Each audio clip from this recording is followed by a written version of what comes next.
So, the citizen engagement is very important in every governance system. And insofar as, that is being promoted in our society. Ghana and the US have always had strong ties. The country is seen as somewhat of a pilgrimage for African Americans because it was a major slave trade point.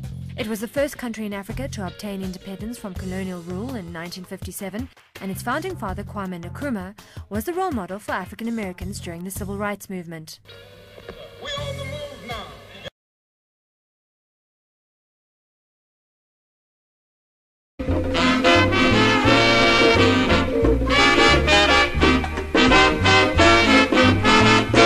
This day will never be forgotten, the 6th of March 1957, when the Gold Coast successfully get your independence officially. Ghana, Ghana is the name. Ghana, we wish to proclaim, we will be jolly, merry and gay, the 6th of March, Independence Day.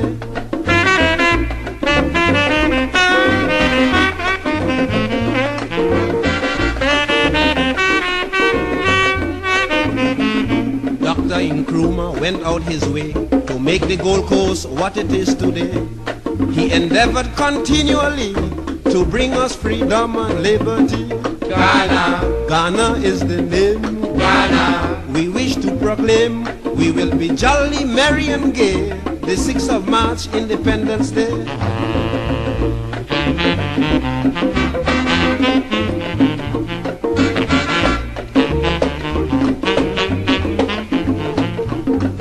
Began as agitator, then he became popular leader.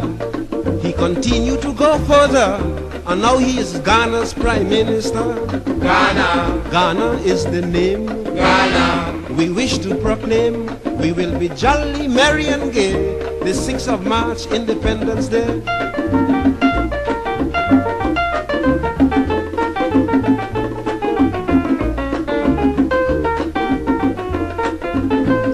The national flag is a lovely scene with beautiful colors, red, gold and green, and a black star in the center representing the freedom of Africa. Ghana, Ghana is the name. Ghana, we wish to proclaim, we will be jolly, merry and gay, the 6th of March, Independence Day.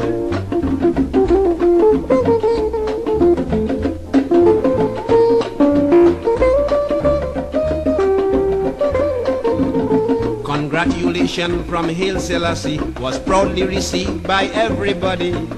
He particularly commented on the doctor's move to self-government. Ghana, Ghana is the name. Ghana, we wish to proclaim, we will be jolly, merry and gay, the 6th of March, Independence Day.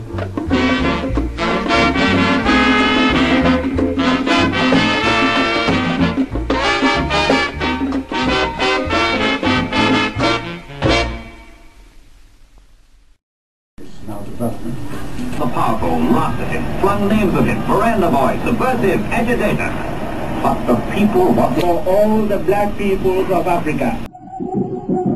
Early next morning, Her Royal Highness drives in state to the Parliament of Ghana, there to make known the Queen's gracious message.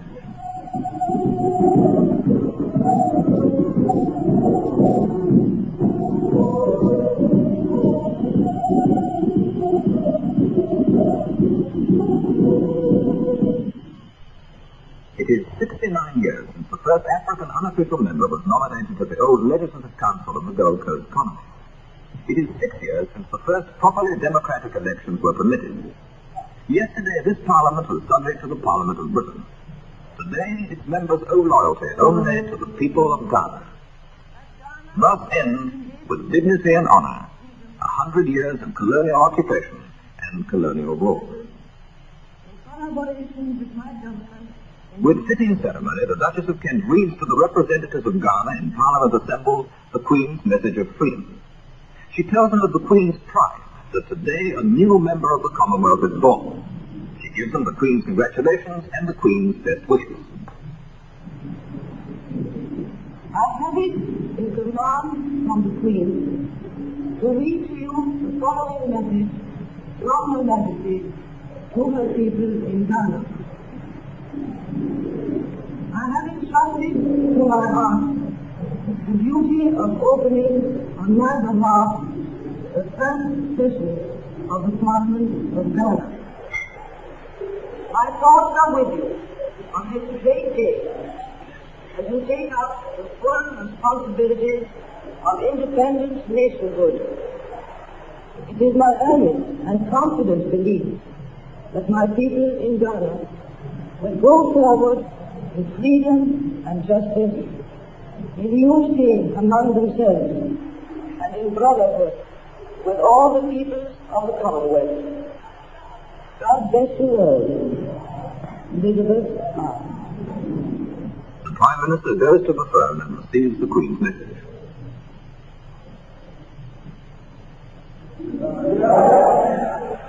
From now onward, these will be the proceedings of a sovereign parliament.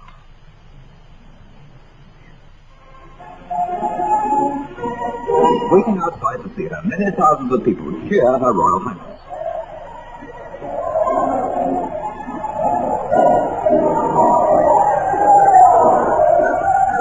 Now the great change is made, peacefully, in good friendship, in a manner befitting the will of the people of Ghana and the will of the people of Britain.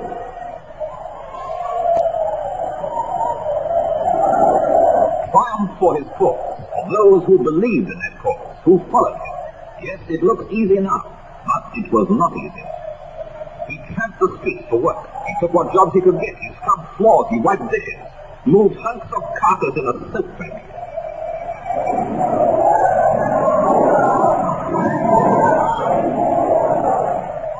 Slept under the stars, under the cold stars of foreign cities.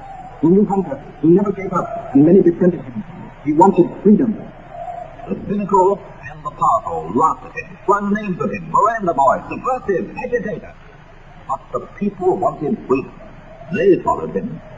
To the people he said the simple things: decency, hard work, self-respect, self-government. Self-government now. Of the imperial government he asked the simple things: not gifts, not charity, but rights. The rights of man. The government put him in prison. They tried to forget him. They failed.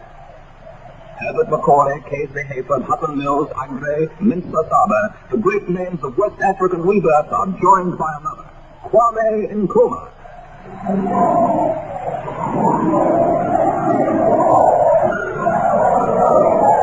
And what next? The story of free Africa is only now beginning. Kwame Nkrumah tells the people they're a free nation. Another nation in the world added to so many. Does that help? Remember this. Until the peoples are nations, they will not be recognized. And until the nations are free, they will not have peace.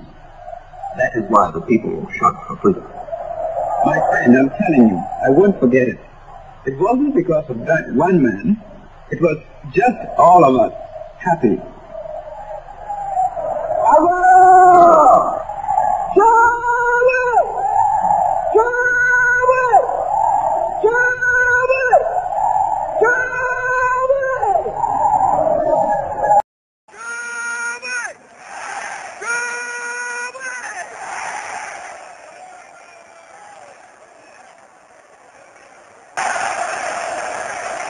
And we dedicate ourselves not only in the struggle to emancipate other territories in Africa. Our independence is meaningless unless it links up the total repression of the African continent. We are going to demonstrate to the world, to the other nations, young as we are, that we are practicing our own foundation. We are going to see that we create our own African personality and identity. We dedicate ourselves not only in the struggle to emancipate other territories in Africa. Our independence is meaningless unless it links up the total repression of the African continent.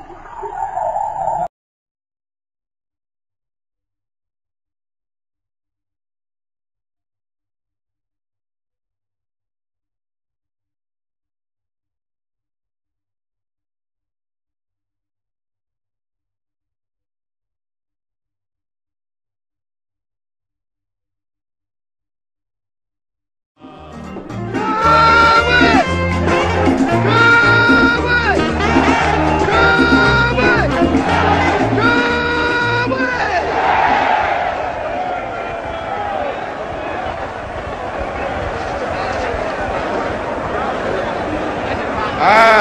Abo Wanyoko Madamakasa Kakra Enzi Wanyoko Mwensiam Kakra Menkasapi Dame Pada Makande Mbakans Babu Kakra na Miwe Makan Panse. At long last the battle has ended.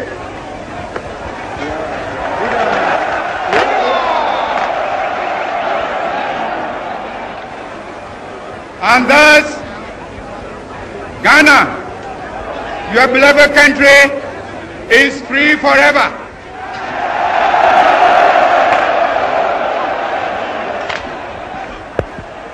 And here again, I want to take the opportunity to thank the chiefs and people of this country, the youth, the farmers, the women, who have so nobly fought and won this battle. Also, I want to thank the valiant ex-servicemen who have so cooperated with me in this mighty task of freeing our country from foreign rule and imperialism. And as I pointed out at our party conference at Sorbonne, I made it quite clear that from now on today, we must change our attitudes, our minds. We must realize that from now on, we are no more a colonial, but a free and independent people.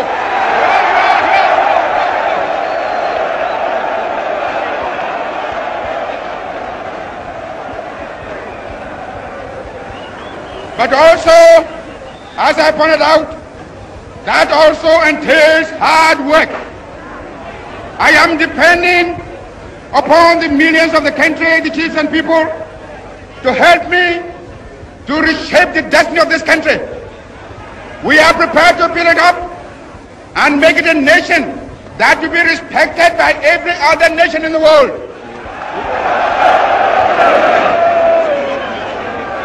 We know we are going to have difficult beginnings, but again, I'm relying upon your support. I'm relying upon your hard work. Seeing you in these thousands, it doesn't matter how far my eye goes. I can see that you are here in your millions. And my last warning to you is that you ought to stand firm behind us so that we can prove to the world that when the African is given a chance, he can show to the world that he's somebody.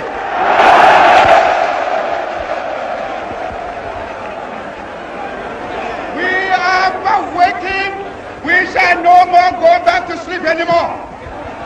Today, from now on, there is a new African in the world. That new African is ready to fight his own battle and show that after all, the black man is capable of managing his own affairs. We are going to demonstrate to the world, to the other nations, young as we are, that we are prepared to lay our own foundation. As I said in the assembly just minutes ago, I made it point that we are going to see that we create our own African personality and identity. It's the only way in which we can show the world that we are ready for our own battle. But today, may I call upon you all that at this great day, let us all remember that nothing in the world can be done unless it has the purpose and support of God. We have done the battle. And we again rededicate ourselves not only in the struggle to emancipate other territories in Africa. Our independence is meaningless unless it is linked up with the total liberation of the African continent.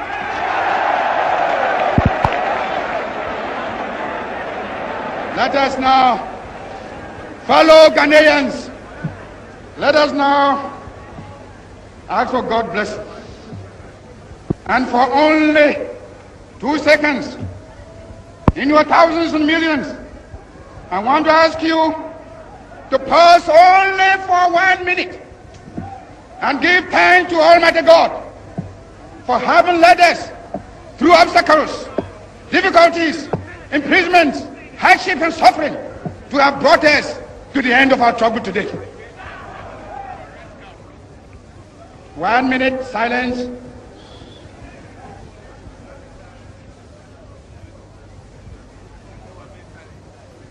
Ghana is free forever.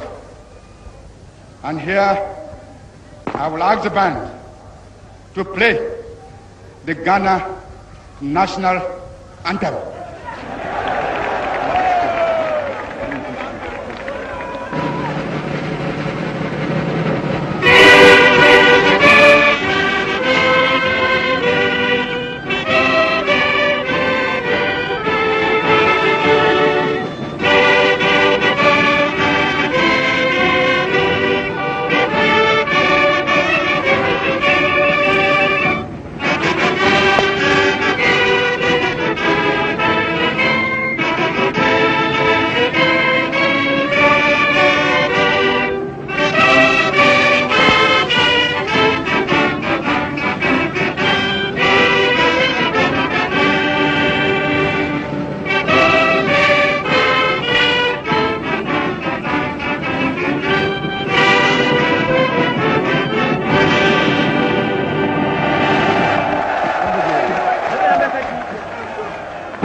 Freedom! Freedom! Will never be forgotten. The 6th of March 1957, when the Gold Coast successfully... The Gold Coast, to be called Ghana from March 1957, was a post-colonial enigma in sub-Saharan Africa. Its charismatic leader, Kwame Nkrumah, largely created this aura. Highly critical of colonial governance, this well-known Pan-Africanist presented through his personality and activities a political trinity, prophetic to some, controversial to others, and dictatorial in the eyes of some analysts of the African situation. Ghana and Africa, he believed, were one. He endeavored continually to bring us freedom and liberty. He could have been right in a sense, but he had debatable ideas which defined how the contours of the economy of this newly independent country would be shaped and the nation fared.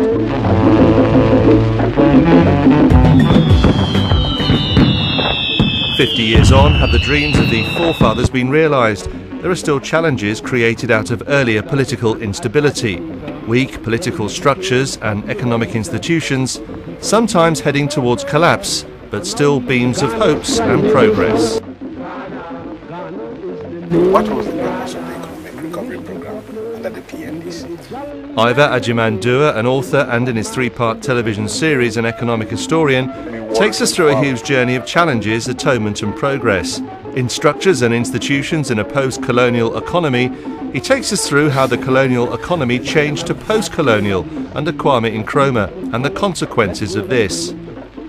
Part 2, A Vampire Economy with a Silver Lining, looks at the role of public policy, and in the third part, Crossing the Jordan, stimulation and innovation in the economy which accesses the growth of Ghana's financial and private sectors. The good news for Ghana's 21st century economy has been its discovery of oil and how an emergent oil economy could address its challenges and promise.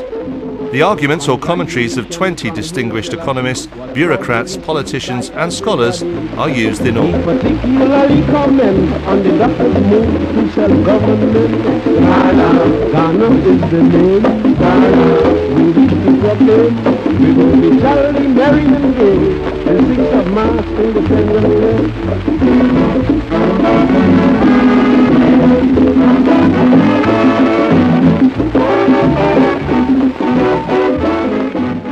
Every economy hedges on structures and institutions, civil service, diplomatic missions, a secretariat, a presidency, and the extent to which these institutions enhance national progress. The post-colonial economy of Ghana from 1957 had to do likewise, how to build from the departing British colonial type which served a different purpose. Anin Achinkato joined Ghana's civil service 44 years ago and saw how it fared under an African authority.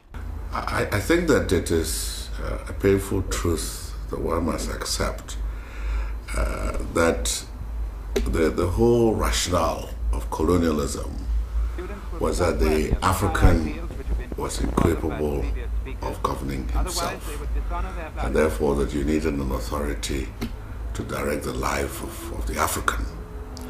And so the colonial administration was one that was staffed, certainly at the top level, exclusively by British citizens. And their duty and focus, essentially, was to ensure stability and total respect of the administration under which we came, and also to make sure that they administer the colonies for the benefit of the colonial power. That was what it was. Indeed, it would have been strange if after Kwame Nkrumah's agitation for independence, the same structures had been maintained.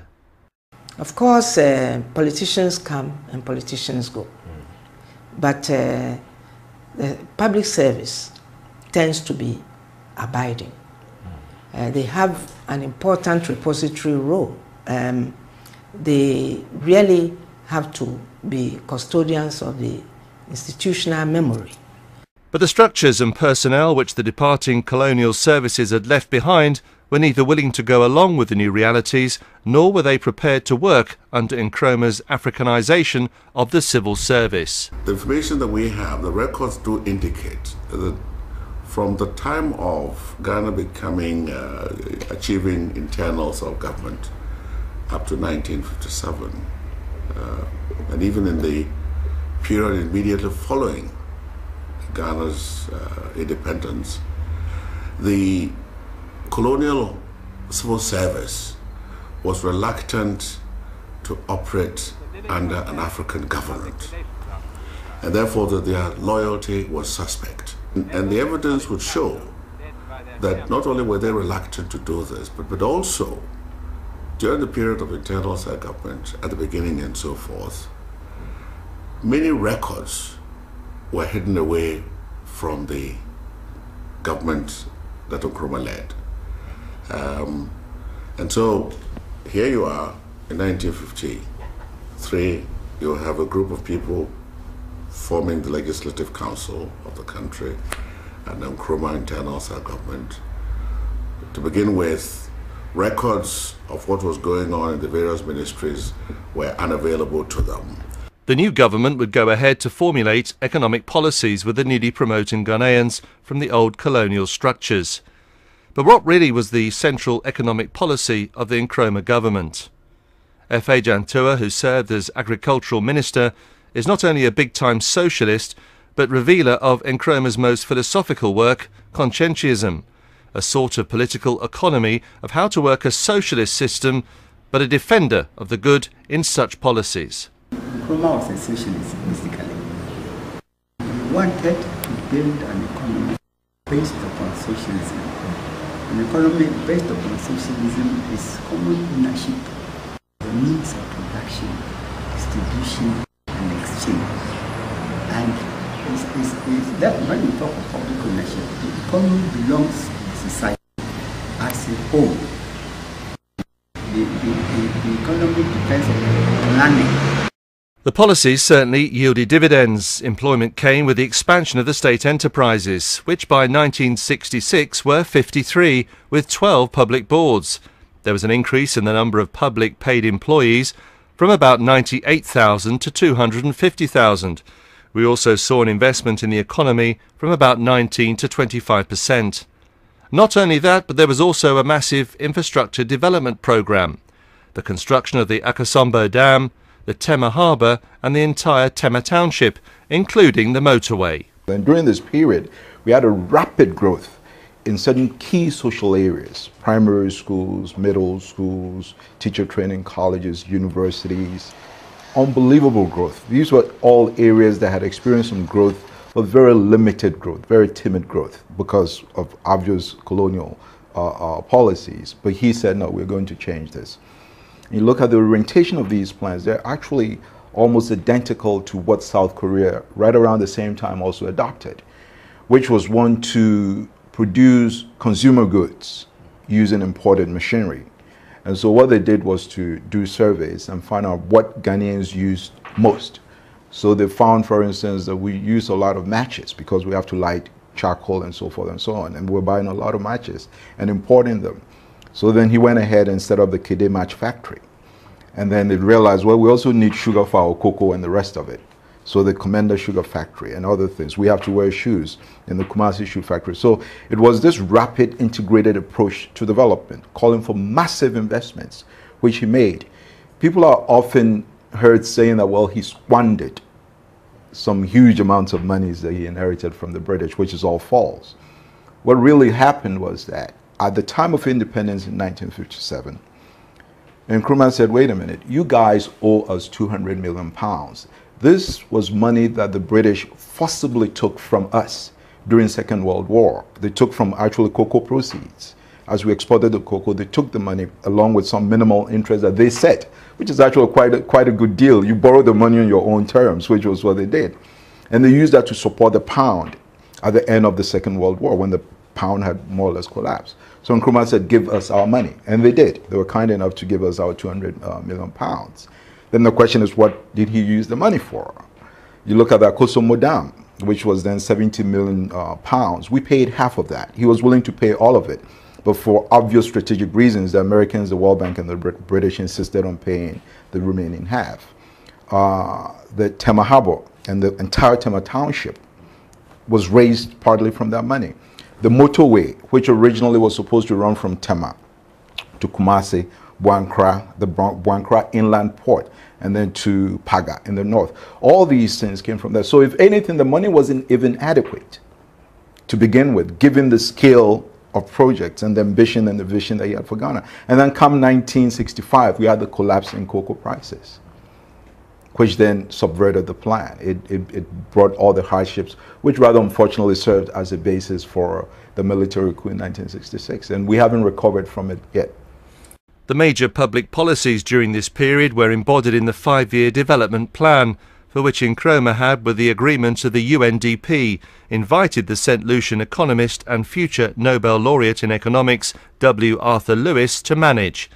This was between 1957 to 1958. His plan was a mixed economy in outlook, and Lewis had wanted to use state intervention and planning to supplement the private sector, foreign investment and the promotion of economic institutions bounded with the United Kingdom and the United States. But soon Nkrumah had sharp disagreements with Lewis, and by 1961 the state had taken a central role in the economy. Lewis left, and the second major plan was the 7-year development plan, by which time the National Planning Commission had been established by Nkrumah. In 1962, H. Miller Craig, J. H. Mensah and T. T. Nair, all Western-trained economists, had taken over the preparation of the plan. J. H. Mensah, who had graduated from the London School of Economics, like Arthur Lewis before him, finally emerged as the influential figure of the plan, but the ideological war was not over. Nkrumah had insisted that Joseph Bagua, a 44-year-old former Karl Marx professor of trade at Budapest University, be included in the team. Nkrumah did not believe that the plan would have ideological dimensions, having criticised J. H. Mensah of lacking ideological purity. Gareth Austin, a reader in economic history at the London School of Economics, was asked whether there were smart public policies to combat the post-colonial economy, especially the 2 development plans. Smart, of course, depends on what your objectives were, and governments always have political as well as economic objectives. And they also operate, as we all do, in the context of our time. The CPP government was given advice from some of the most prominent economists of the day, and I suppose you could say they were selective in the extent to which they responded to it.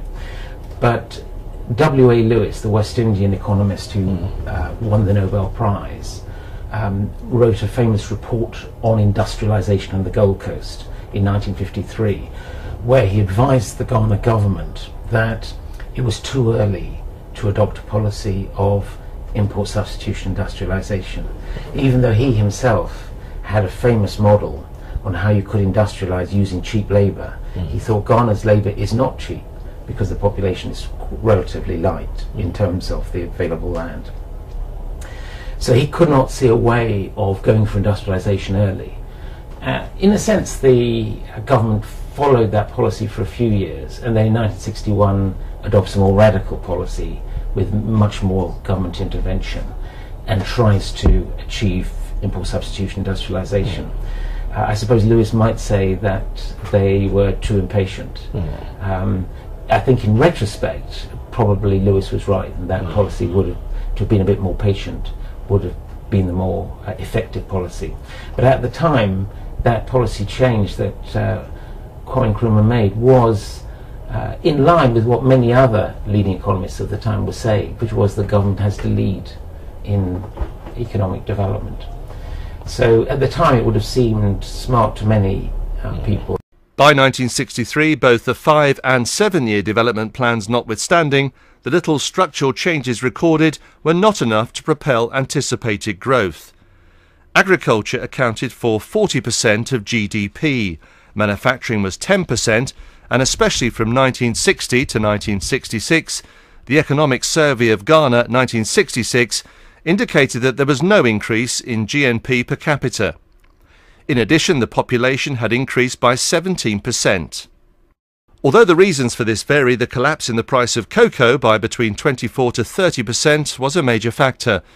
Cocoa is a commodity which had been the live wire of the economy. Indeed, between 1954 to 1957, it led to almost a civil war, instigated by the big cocoa-growing Ashanti region. The Nkrumah government had decided that though there was increase in the world price of the commodity, the producer price would remain the same. Arguably, in doing this, Nkrumah was only adopting the British colonial strategy, which had created the Cocoa Marketing Board during the Second World War to hold up prices within the Gold Coast when they thought that the world price would fall. The British also discovered that it was a very good way of taxing the farmers when the world price was high. Nkrumah had intended that the windfall would be used to grow other sectors of the economy. Now, at this point, he was also more or less at loggerheads with Americans, which I thought, looking back now, was somewhat tactless on his part. Because you don't, when you face adversaries like that, you use your wits as opposed to trying to flex your muscle, because they can easily swap you. So he was going through this period where he has these disagreements with Americans. So even when Ghana qualified in this period for some sort of assistance from the IMF and the World Bank, the Americans were pulling the strings in the background. If you read the declassified CIA documents, where they're saying, no, let's hold back. Let's not give him these funds to tide him over. Let's hold back the funds and create desperate conditions in Ghana that will lead to desperate actions on his part, and therefore create the pretext for a military coup. And the frightening thing is that that's precisely what is also being done in Zimbabwe today. But to Dr. Dirk Jan Ontezit of Oxford University, whose research work has centred on that period and also served as international lead economist for Adam Smith International in Africa, it was not the case. Now, the problem was that Nkrumah really used a lot of anti-colonial, anti-capitalist rhetoric. So there's no aid forthcoming from the Western countries. Similarly, the kind of emphasis on the state as a main actor really kind of like put off lots of private sector investment. So aid in private sector direct foreign investment was about 10% of the requirement. So the third one was borrowing. But the problem is most of the capital was tied up in with Western countries, not kind of like countries which might be kind of friendly to the Nkrumah regime. So they had to resort to putting import restrictions on various goods, just so import quotas happened. And secondly, there was a lot of printing of money. So what was the result? Now we saw that first of all by putting import restrictions, even the most basic ingredients for production weren't available. So the gold mining company didn't have enough fuel and explosives to actually mine the gold. The bamboo manufacturer just spent about 80 times as much on wages than on imported inputs. So clearly, what you saw was like very, very low kind of utilization rates of these companies. For example, the nationalized footwear company had only had a utilization rate of about 24%. So really, productivity was very, very low. At the same time, the government was printing money. So what did you get? You got high inflation. Last 3 years of Nkrumah, we had a double-digit inflation. We saw that this vicious circle of there's not enough foreign capital, so we have import quotas. So we can't. These companies couldn't buy the inputs for to actually produce what they want to produce. So there wasn't enough exports. So it's a vicious circle going down, and as a result, so high inflation, negative GDP per capita growth, and part of it was financed by borrowing, and the debt service ratio actually exceeded 50% when Nkrumah left power. So on all accounts, it really left the state kind of almost on the verge of bankruptcy. The economy at this time was not growing, and political dissent within the country was growing with it. Also growing at this time was Nkrumah's fame and leadership of the Pan-African movement in Africa and the Caribbean, a global stature which had become an issue of concern to the Western protagonists of the Cold War. What happened is that Nkrumah derived his power because he was accredited with the independence of Ghana. That was his first level of support. Secondly, he raised expectations that Ghana would be the shining example of Africa within 10 years. Now, that was not going to happen. So the vicious circle of economic decline clearly was made that people lost faith and he lost popular support. But one of the things of the vicious circle downward spiral was that there's more and more price controls. Therefore, more and more quotas could be allocated to supporters. So it actually gave the ingredients of setting up a patronage network. But at a certain point, even that didn't work.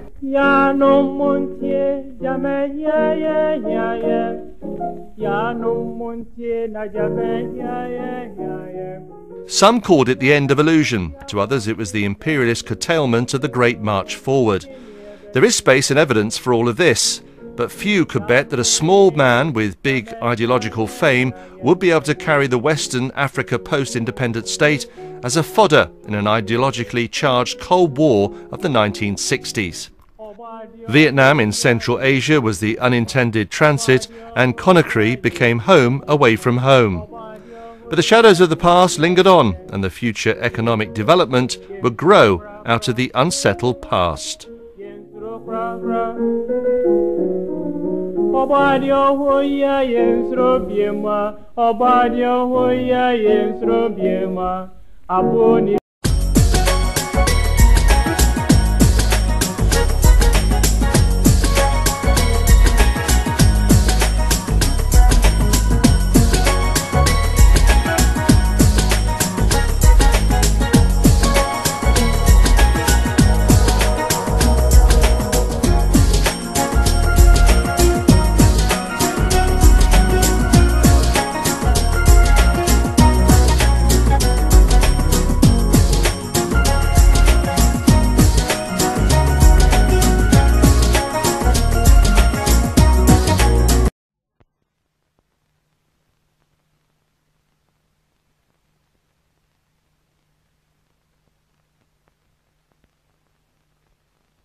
Dominant theme of the Congress has been down with imperialism and colonialism. But within the committees themselves, there has been bitter dissension. Final resolutions are moderate enough, though. About the only positive thing that emerges from them is the establishment of a permanent secretariat here in Accra. Although Tom Mboya did, in his closing speech, ask for the imposition of economic sanctions against the Union of South Africa. See me holding the cine camera and being protected. Reverend Chris Hesse is taking a trip down memory lane at his office in the Ghanaian capital, Accra. This picture was taken around 1960 when I accompanied the first president to a tour of the Soviet Union. It wasn't only the Soviet Union, we went to the eastern countries, about 30 eastern countries. You can see them. You can see me here. I was then a young boy of about 25, 26. That is the president. And the other officials. Hesse is an award-winning cameraman and television producer whose personal history is closely linked to Ghana's. At that time, the colonial government had set up a film school, a West African film school in Ghana, so I joined. That was the Gold Coast Film Unit. And that was where I started learning filmmaking. And I went to the camera department. And when we had independence in 1957, from 1956, when we had our internal independence, Kwame Nkrumah as the Prime Minister, I became his personal cameraman throughout. Chris Hesse was there behind the lens when the charismatic Pan-Africanist Kwame Nkrumah took the reins of Black Africa's first independent nation in 1957. Ghana's triumph sparked a wave of independence movements across a continent yearning to rid itself of centuries of slavery and colonialism. I am convinced that it is dangerous for the independent African state to wait any longer for the United Kingdom to do its duty. The time has come for the independent African states to take the initiative in their own hands. But Nkrumah's dictatorial tendencies and poor economic leadership soon turned the people's idealism into bitterness. I think Nkrumah thought that by 1970, if you check the principles of his 7-year development plan, which was to run 1964 through to 1971, where he thought would be in the middle income bracket already by then Nkrumah would regret that he was unable to achieve it and before he was overthrown, and we have still not been able to achieve it by now. His socialist leanings at the height of the Cold War meant he was treated with suspicion by some in the West.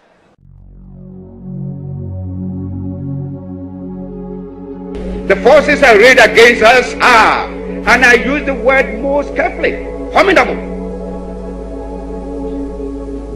They are entrenched and powerful. They are, as I have taken some pains to explain, they operate in worldwide combinations at all levels: political, economic, military, cultural, educational, social, and trade.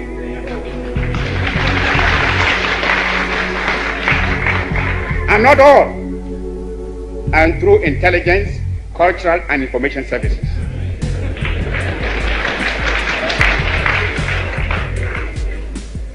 They operate from European and African centers, using agents who, I'm ashamed to say, are often unpatriotic sons of Africa, buying personal satisfactions with the betrayal of their country's safety and integrity. They seduce leaders.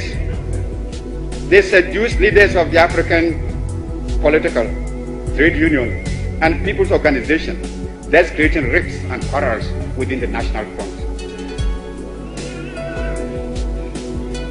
On the broader front, they are massing their forces in a determined effort to stay the advance of African liberation and the march of unity. They are attempting many methods, some sinister, some beguiling, to wreck our efforts. They strike antipathetic postures. On one side, they perform acts calculated to strike fear. On the other, they try to hoodwink us with fictitious gifts, which superficially pander to our hopes and aspirations. They are the president's attempts to deflect our purpose, to weaken our determination.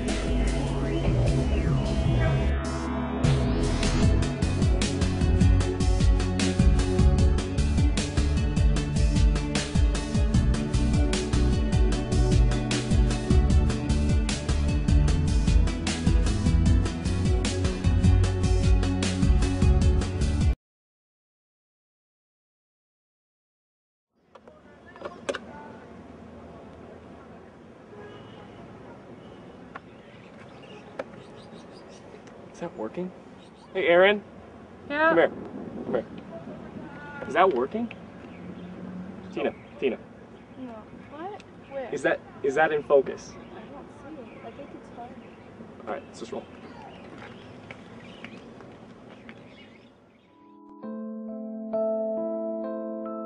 Ask any Ghanaian, and they'll tell you Kwame Nkrumah was the best president they ever had.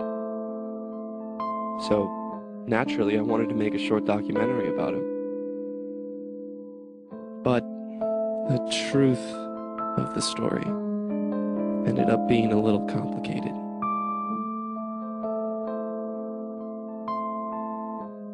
So I didn't make a documentary. Instead, I'm giving you a story, a myth, a poem,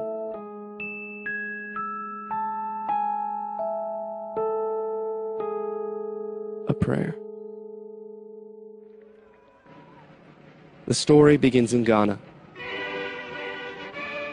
a West African country of 27 million people. It is March 6, 1957, on the old British polo grounds in Accra. The country has just gained independence from the British, and the Convention People's Party, or the CPP, is establishing the first Ghanaian government. The CPP leadership selects Kwame Nkrumah as their first prime minister. He will be remembered even today as the hero of Ghana. Ghana, your beloved country, is free forever.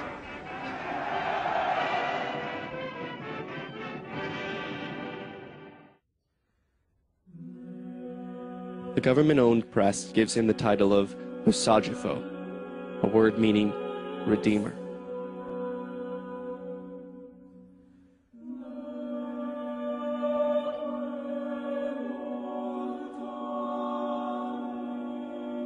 The Evening News, the CPP party newspaper founded by Nkrumah, calls him Messiah, Savior, Pillar of Fire, the new Christ, the Son of God. A statue of Kwame Nkrumah is erected in front of the Parliament building. On the base of the statue is written, "Seek ye first the political kingdom, and all other things shall be added unto you." It was a paraphrasing of the Gospel of Matthew.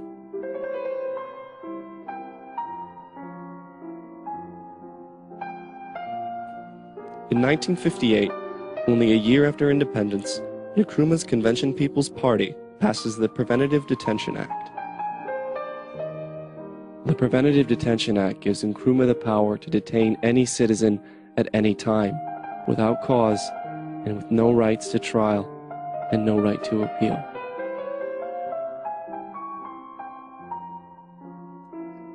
Many years later, prisoners of the Preventative Detention Act would testify before a national commission that they had been beaten, left under the glare of powerful lights for days at a time, and had their meals mixed with sand. Nkrumah would personally order the detention of over 1,000 political prisoners while he is in office. One prison official later testified that because prison records were so spotty and incomplete, many prisoners were simply forgotten about, and never received trial.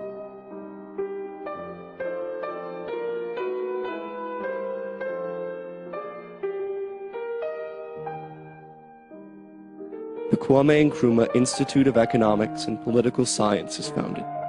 Nkrumah says that trainees should be made to realize the party's ideology is a religion and should be carried out faithfully and fervently.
also hear that Africa's most brilliant leader, Kwame Nkrumah, spoke at a rally. What an imposing array of black talent was on the platform that afternoon as Nkrumah spoke.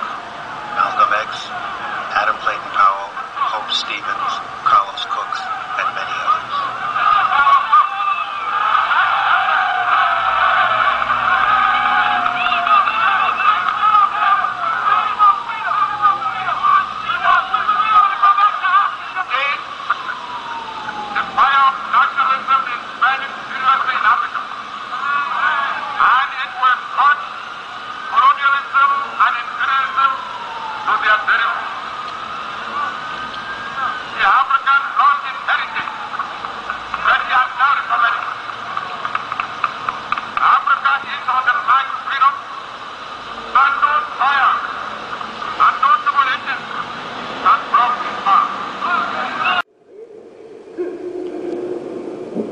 I want to take this opportunity to welcome again to the United States, which he knows so well, the first citizen of Ghana, President Nkrumah. Yesterday, in his speech at the United Nations, he quoted a common hero, I believe, Thomas Jefferson. Thomas Jefferson also once said, "The disease of liberty is catching." It has been the object of our guest's life to make sure that that disease of liberty spreads around the globe. He has fought for it in his own country. He fights for it in Africa. He fights for it in the world. We share the same basic aspiration for the United States as he works for his own country. We share the same basic aspiration for Africa that he wishes for, and for the world. It is therefore a great honor and a great pleasure for me as President of the United States to welcome a distinguished citizen of a friendly country and also a distinguished citizen of the world, the President of Ghana, President Nkrumah.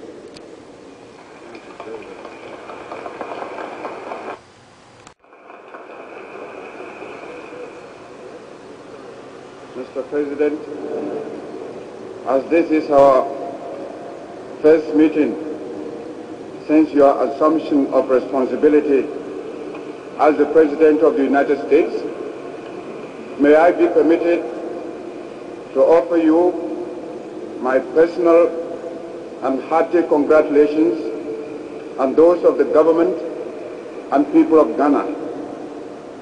We all look forward to a period of continued cooperation and understanding between our two countries. I hope that our meeting today will strengthen our relations and contribute towards the establishment of lasting peace and stability in Africa and in the world. These are troublous times. They are also times of opportunity for action. Let us therefore emphasize and consolidate the very many things that unite us, and from that starting point, tackle the problems which confront us in our time. I am sure, Mr. President, that success will crown our efforts. I thank you and the people of the United States for the warm welcome that has been accorded to me.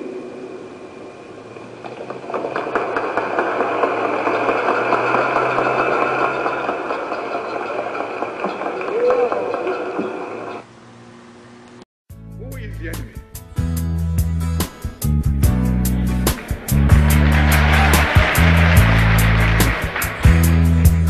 Fellow freedom fighters, the enemy is imperialism.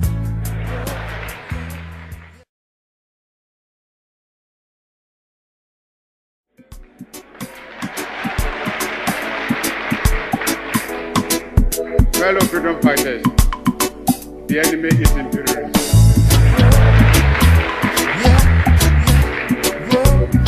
Which uses as its weapon colonialism and neocolonialism. Now go the road. Who is the enemy?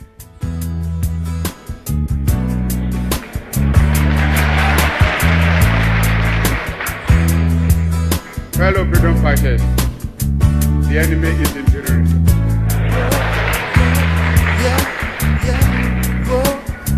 Which uses as its weapon colonialism and new colonialism. Now the road, it looks so foggy, yeah. Yet we got.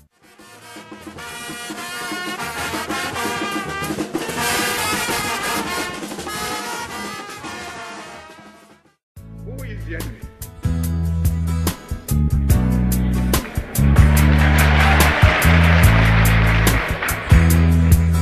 Fellow freedom fighters, the enemy is imperialism.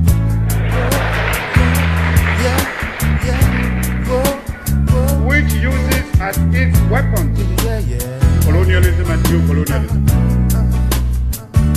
Now the road, it looks so foggy, yeah. Yet we got to find a way. There's no place here to lay our heads, yo. And though the road, yeah, it feels so rocky, yeah. Children of Zion, hold up your heads. Never lose your confidence, yeah. Surrounding us, political spirits and demons, yo. Spitting false teachings and sermons, trying to make us lose a sense of purpose.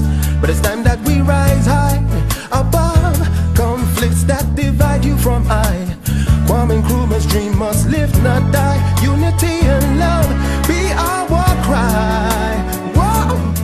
Though the road looks so foggy, Africa is not afraid. He is with us.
Mr. Bedima, what sort of constitution is it?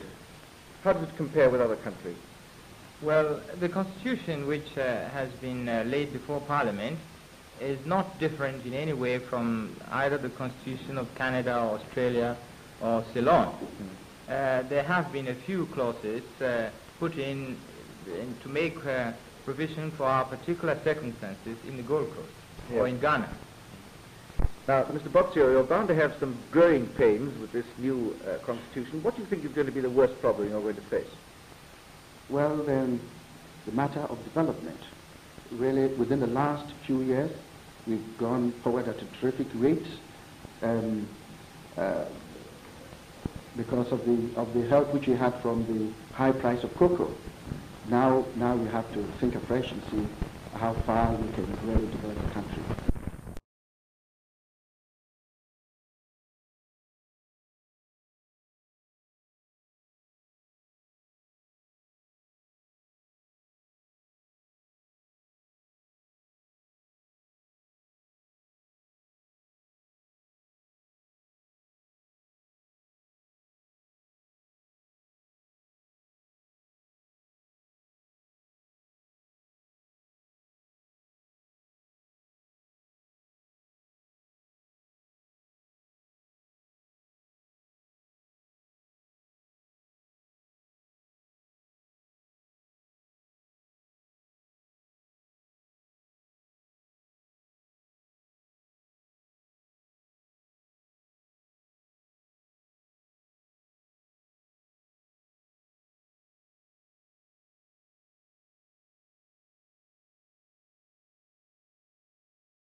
Mr. Mramri, where do you come from? I come from Kenya. I'm on the Kenya delegation here. What is the political future of Kenya? Well, as far as we are concerned, the African people are concerned, we know very clearly what we want in Kenya. It's possibly the Europeans and the Asians don't know what they want. We want an undiluted democracy, which means every man, woman, and child, whether white, black, or brown, has equal rights. We want to see the universal franchise. That, of course, will mean to some Europeans African rule, majority rule. Well, it's got to be that way. They need have no fear? Well, they need have no fear, because I think in a democracy, a properly set up democracy, every man has equal rights, and the Constitution will safeguard those rights. From the British Protectorate of Uganda comes Mr. Abu Mayanja, founder of the Uganda National Congress. Mr. Abu Mayanja, you are the founder of the Uganda National Congress. Can you tell me what the aims of your party are? Yes, certainly. Our aims are to get political independence in our hands, and of course to use this independence to achieve certain sociological, economic and educational objects. But before you achieve independence, do you intend to establish relations with neighboring states? Yes, certainly, because after all, unless we have a synchronized national movement in all the various territories, it's unlikely that we shall achieve independence, at any rate, at the fastest possible rate. Have you established such contacts with other countries nearby? Yes, we in East and Central Africa have already formed the Pan-African Freedom Movement of East and Central Africa, which we call PAFMECA, centered at Tanganyika at present time. And we do intend to work together, and we are working together for the realization of our freedom. And this federation will have close relations with the Federation of West Africa and of Central Africa as well? Most definitely, I think we hope. Of course, there's still a great deal of exploratory work to be done, but I believe that if the leaders of Africa in these territories start to know each other right now and start directing their thoughts to the problems which such associations and understanding and cooperation involve at this time, it would make the problem of closer understanding and relationship so much easier when the time comes to take real positive action. Wouldn't you agree that the African parties have taken a leaf out of the European powers' book by holding these regional conferences? Oh yes, as you know, there are regional groupings, consultations for defense of African territories south of the Sahara. These include Belgium, Portugal, South Africa, Britain, France, with the United States playing the role of kind of an interested aunt, and so on and so forth. Now, this synchronization of the colonial powers surely is an object lesson to us. If they are synchronizing their policies and planning an overall African policy, which we view as being directed against us, as surely it is essential that we too should coordinate our policies and get a solid, united front struggle now to get at them. From Rhodesia, a president of the Northern Rhodesian National Congress. Your party, does it believe in regional cooperation, that is with Nyasaland and Northern Rhodesia, or does it envisage cooperation with other East African territories, Kenya, Uganda, Tanganyika? Well, I think my party does believe in creating a regional organization consisting of the three Central African states and all the East African countries. We have, I think, tried some time ago to call up a Pan-African conference, regional Pan-African conference, and we did invite representatives from East Africa, and for that matter, East Africa, West South Africa, and Congo, Belgium, and Mozambique. But of course, the thing was sabotaged by government. They refused to allow them to land in the country, yes, I believe. Yes. Your party then doesn't consider cooperating with the Union of South Africa or with the multiracialism as put forward by Sir Roy Walensky? Well, see, multiracial term is very misleading. It is a term which is being used by various European parties like the Capricorn Society and the Constitution Party, liberals in South Africa. Now, you see, multiracial society or multiracial government does not, cannot be accepted by my organization, because what we are trying to do is to free ourselves from foreign rule, become independent in as much as another country has become. But you see, that does not necessarily mean, this is why I want to qualify that, it does not necessarily mean that we don't want other races to come to and live in our country, dump in their money and develop life. The thing is, we want to achieve self-government independence. As Ghana has done. As Ghana has done, yes. But you don't mind Europeans living in your country much as they live in Ghana and carrying on business? So long as they don't claim to be the rulers, become the predominant part in all spheres of life. Oh, and how do you then feel about Indians and other Asian people coming and living in Rhodesia as traders? Well, they will be accepted. I mean, they will be, they can come. But it must be, I think, be clear, be made understood to them that they are to come there and live under an African government. Malam Aminu, we met in London recently. Yes, we met. I was there during the Nigerian Constitutional Conference. When your country becomes independent in 2 years' time, will it eventually join in the United States of West Africa? Of course it will. And do you envisage also the United States of Central Africa, including Cameroons and Belgian Congo, let's say? Well, yes, I should think so, in close association with the United States of West Africa. In this United States of West Africa, don't you think there might be a certain struggle for leadership between such personalities as Dr. Nkrumah, Dr. Zik, even yourself, perhaps? No, I don't think so. I think, the African leaders would like to give their show, and for that, they would not struggle for leadership, I think. Malam Aminu, where did the idea for a United States of West Africa first come from? Well, I think it came from people like Du Bois, from America, and then in close association with some Nigerians in London, so that Nigeria itself is not out of the contributors. So the idea then is not wholly and totally Dr. Nkrumah's? No, no, I don't think so. Mr. Mboya, you've been elected chairman of this conference. I wonder, would you tell me what it is about? This is the first conference of all African political and trade union leaders ever to be held in Africa.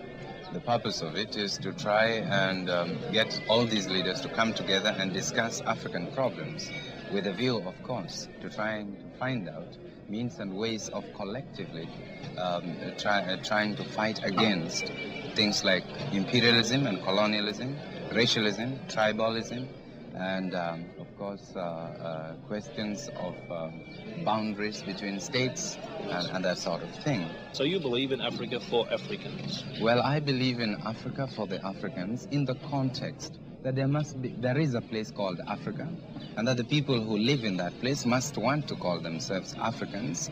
And by that, of course, I'm referring particularly to the non-Africans, the immigrant communities who have decided to make parts of Africa their homes, in South Africa, in French Africa, and in Eastern Central Africa. We believe that if they want to live in Africa, they must identify themselves with the Africans. They cannot live in Africa and still claim to be Europeans, Americans, or any other nationalities.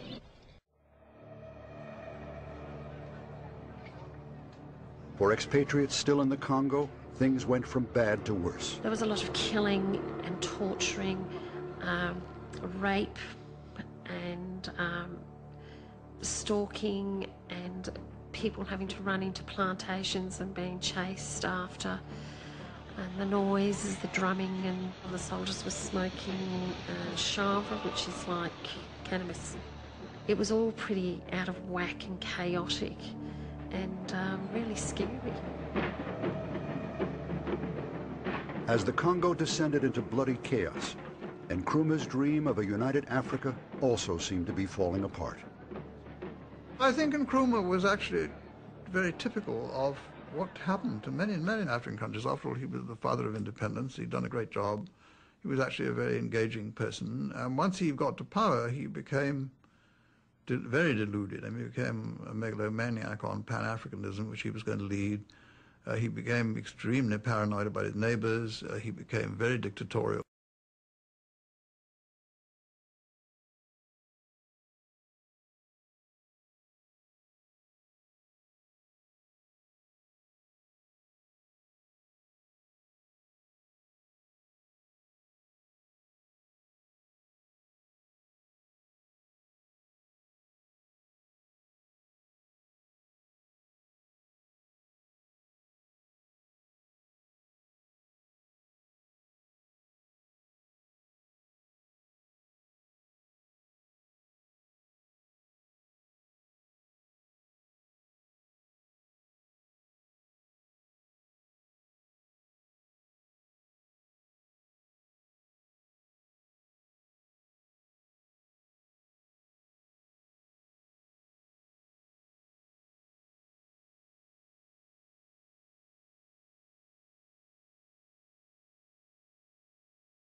Ikeja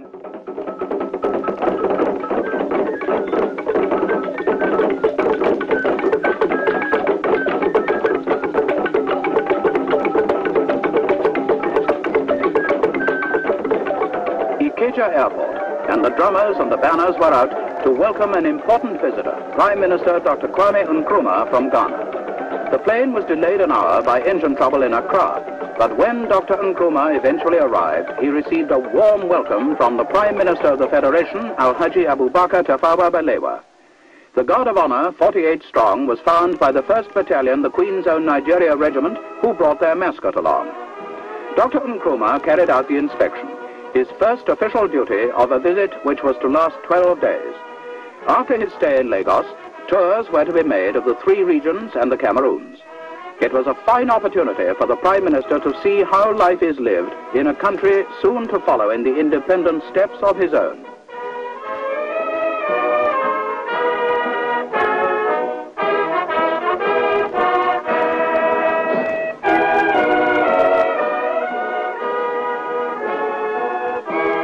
After the military ceremonies were complete, Dr. Nkrumah walked across to meet ministers and people important in the life of the federal capital.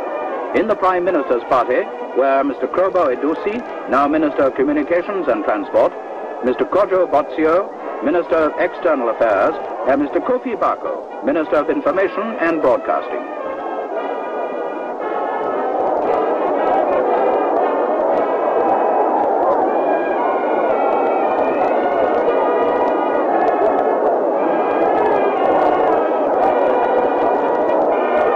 From the airport, Dr. Nkrumah left for the federal ministerial residence, where he stayed during his time in Lagos. Later, there was a reception to welcome the distinguished guest to Nigeria. Alhaji Abubakar Tafawa Balewa posed with his visitor. For this was a historic occasion, the first time that a Prime Minister of an independent Ghana had visited the Federation.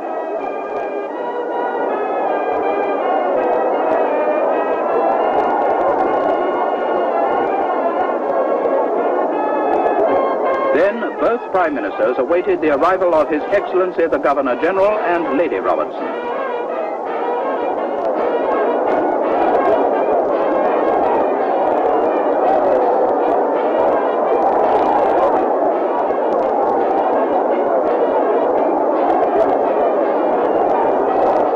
Again, there were more pictures to pose for. There can be no doubt that many topics relating to West Africa's future would be discussed during the next 12 days, and many personal friendships made, which would help towards the establishing of a close understanding between Nigeria and Ghana. The police band provided the music, and the party was attended by some 500 guests.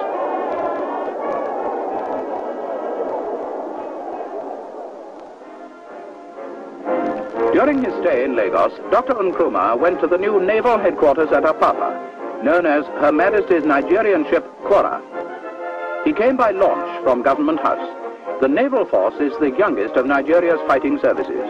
It became part of the armed forces in May 1958, but over a year earlier, training of the first entry of junior ratings had begun. The basic course lasts for 6 months and includes every aspect of life afloat. The name of the station is, of course, a historic one, for in 1832, the Kwara was one of the first ships ever to go up the River Niger.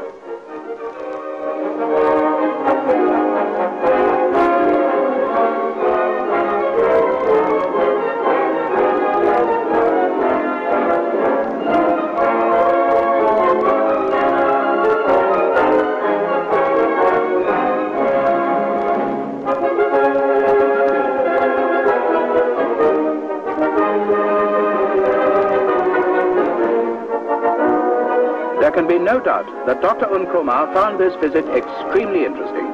The more so because for the first time, and to quote Sir James Robertson, Nigeria has her own navy, in which Nigerians may serve on the high seas for the protection of their country. After taking farewell of Mr. A.T. Gardner-Brown, the acting Deputy Governor-General, Dr. Nkrumah left for his next visit to the Yaba Trade Center.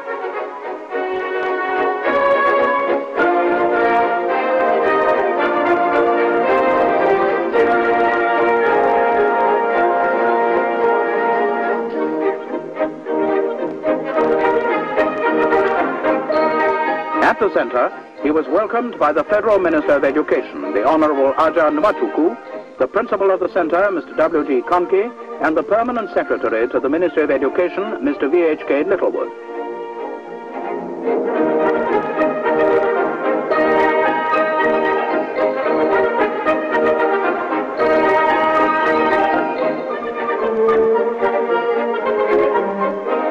The Yaba Center is an important part of the system of training young men for trade and industry. With the great expansion programs which are underway, Nigeria needs skilled craftsmen well versed in modern techniques, and at Yaba, the work of providing them is being carried out. Dr. Nkrumah saw many aspects of the center, including the fitting, turning, and cabinet-making shops.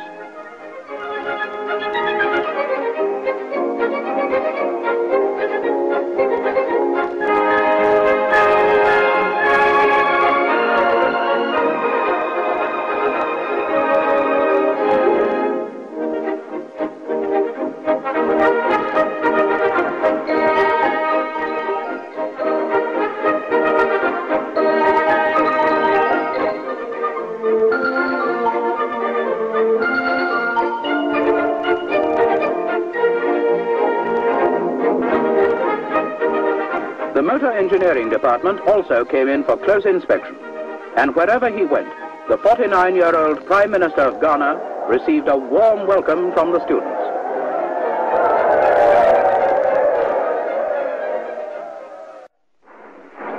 Then to the Mainland Hotel for a civic luncheon given by the Lagos Town Council. Oba Adele II spoke first. A great pleasure to propose the toast of our distinguished guest of honor this afternoon in the person of Dr. the Honorable Kwame Nkrumah, MP, on behalf of my chiefs, councillors, and all my people. Unless we really learn to respect these traits in one another, we can never achieve true harmony. We are happy to say that here in Nigeria, members of the Ghana armies are free and happy to pursue life in their own way. We are proud to say that the majority of them are worthy citizens of this country and true ambassadors of their country. Ladies and gentlemen, I have to request all of you to stand up with me and drink the health of Dr. the Honorable Nkrumah and his ministers.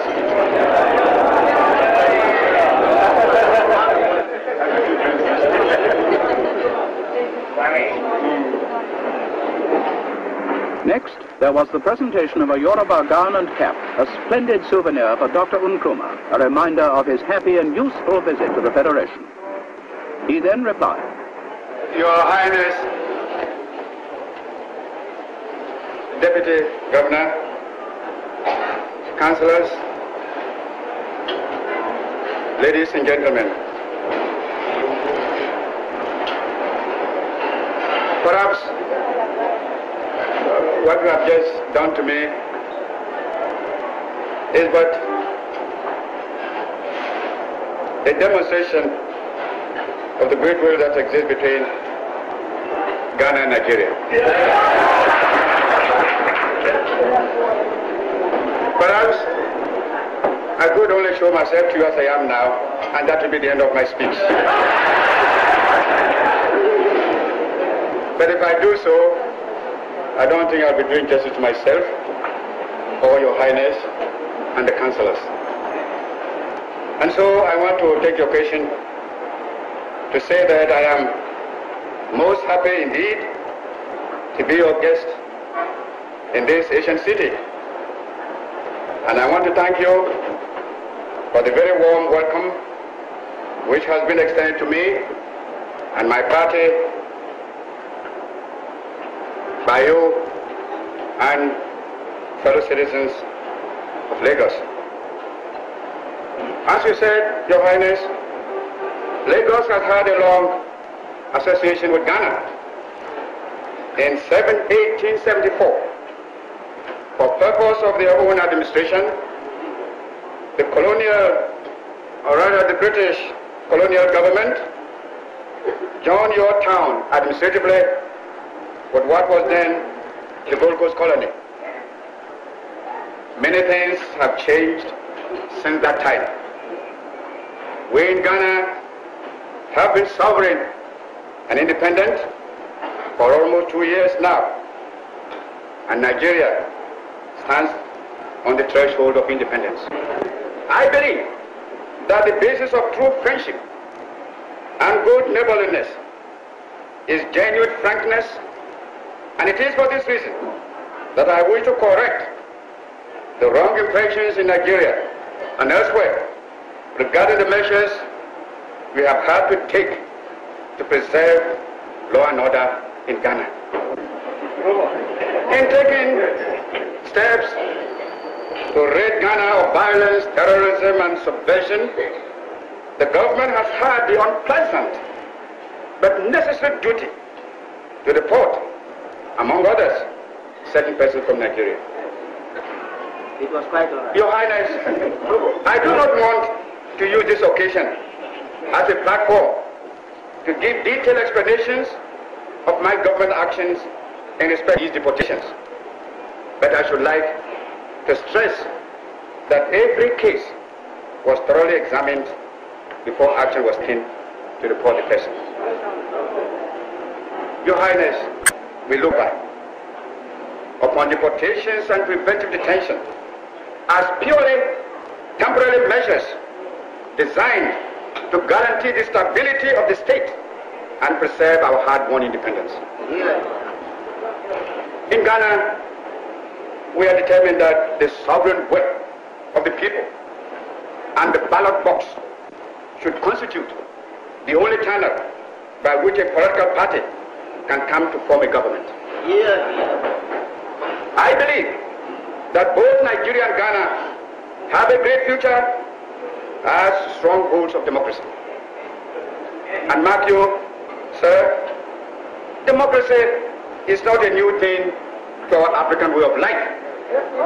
It is inherent in our traditions and culture. Then, with the thoughts and scenes of his own country very much in mind, Dr. Nkrumah said, I have been criticized because some of our Nigerian brothers have been deported since independence. I wish to make it quite clear that those who have been deported because their conduct was found to be inimical to the security of the state. We could not detain them under the Preventive Detention Act. We could only, with painful reluctance, deport them. But when we deport them, where do they go? I understand some of them have been with us for years, and that even their connection here is so remote that when they come, they don't even they can discover a home. Your Highness, it will be of interest to know that there are in Ghana today some 200,000 Nigerians who are engaged in honest business and are making a positive contribution to the economic and social life of the country. Such people are welcome and will always be welcome in Ghana. There is in Africa today a political ferment and a yearning for freedom and unity of African peoples everywhere. The achievement of freedom and unity is the main preoccupation of all leaders and nationalities in Africa today. Towards that end, a free, independent, and sovereign Nigeria, in association with other independent African states, can make a positive contribution. Your Highness, we look forward to the day when the leaders of the various West African territories will be able to come together for the purpose of exploring ways and means of bringing the conception of West African unity to a reality. That day, I'm sure, is not far distant. And now, Chairman and Councillors, I wish again, on behalf of the government and people of Ghana, to thank you for the warm and spontaneous welcome accorded me and my party since our arrival here in Lagos. We look forward to our tour around the country, and we hope to return with happy memories of Nigeria and her people. Again, I thank you.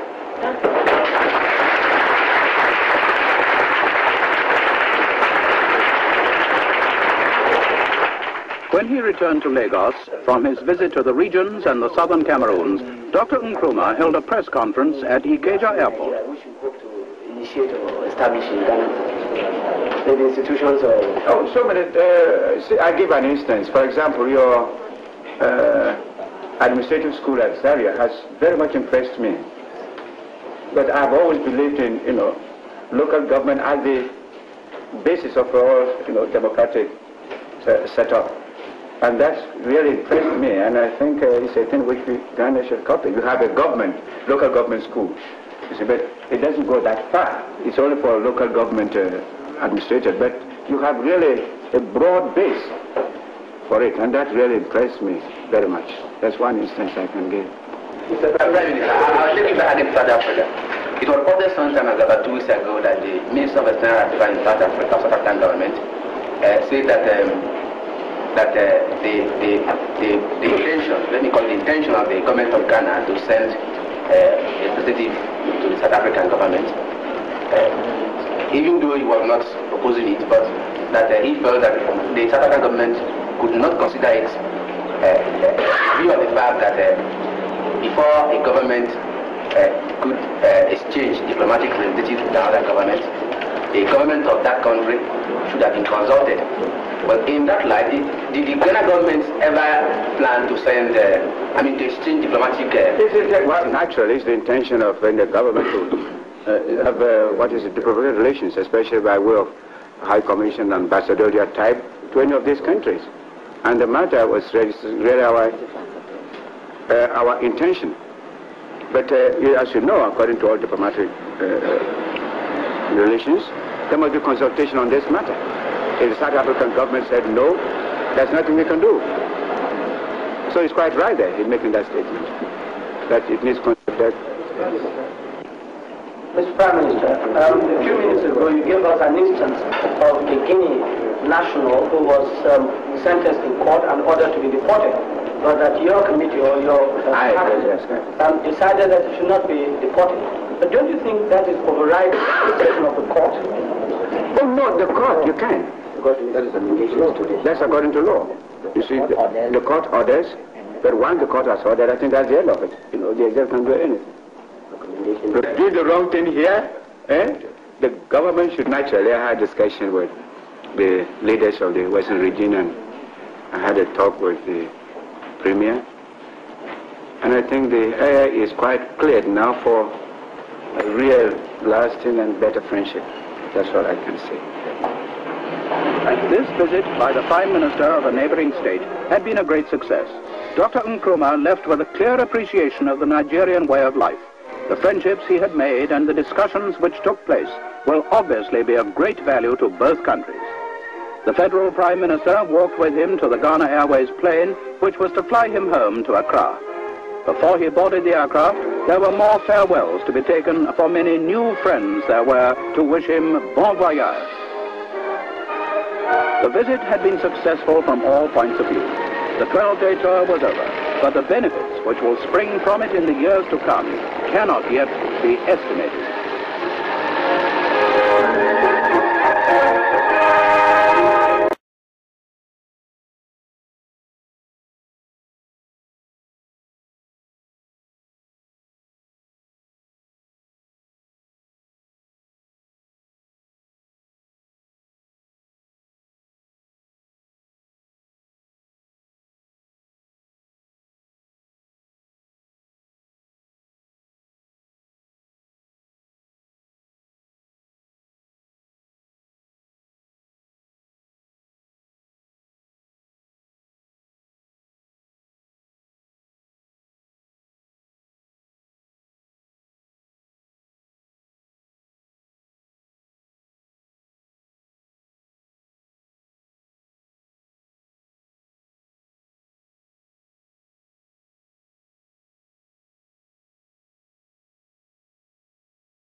remember in 1965, during the Kenya's Independence Day, we were asked to go to Kenya and exhibit the Ghana brand of football in those days. On Sunday, when we met them, we beat them 13 goals to nil. A Kenya national team. And Jomo Kenyatta was there.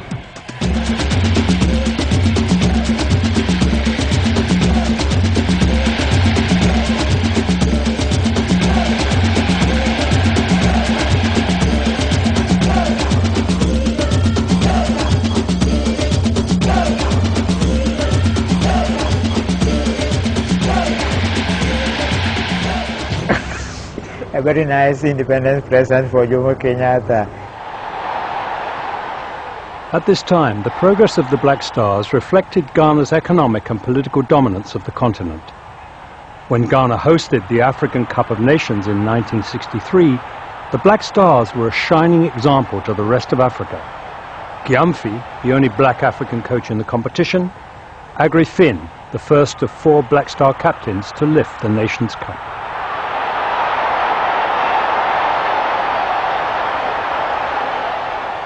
Brimming with confidence, the Black Stars travelled to Tunisia to defend their African title 2 years later, meeting the hosts in the final.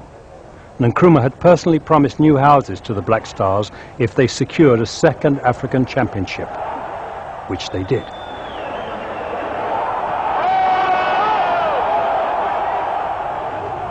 In 1965, I was the footballer of the year. I was given a television, and a special song by the police was played for me. All the ministers of state were standing up, and I was the only person who was sitting there. But I wept tears of joy.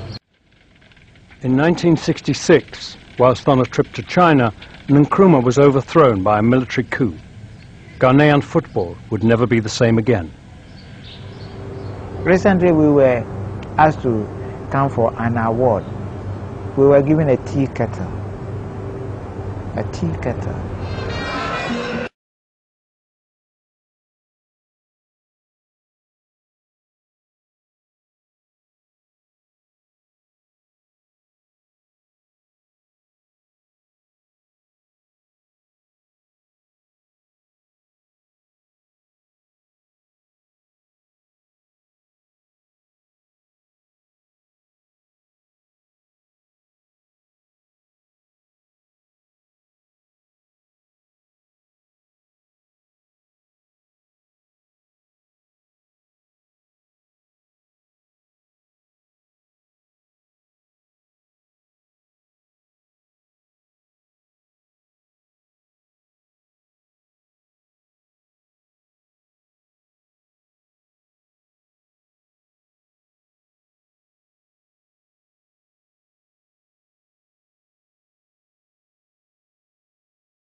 On the night before the coup, truckloads of troops had moved into Accra.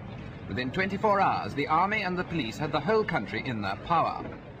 At Flagstaff House, Nkrumah's guards offered brief resistance. 30 were reported killed, plus 11 Russian technicians and security men who lived inside Flagstaff House. Other Russians were bundled out of the country, while Ghanaians set about removing the concrete symbols of Nkrumah's Marxist regime.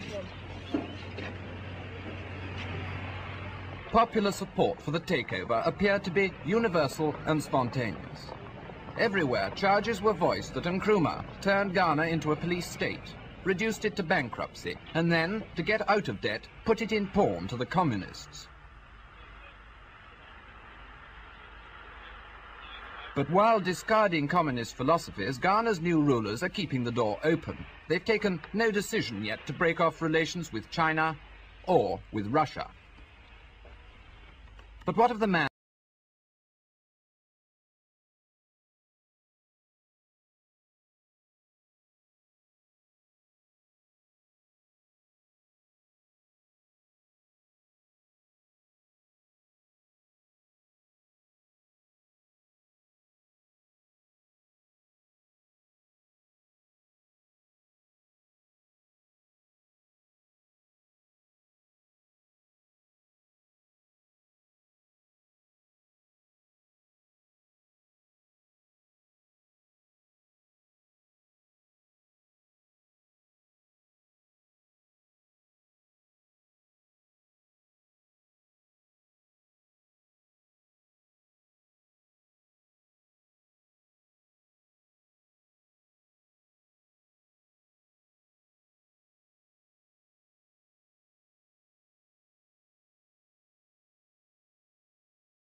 Actually, we gave them the option of choosing between cash compensation and compensation in kind.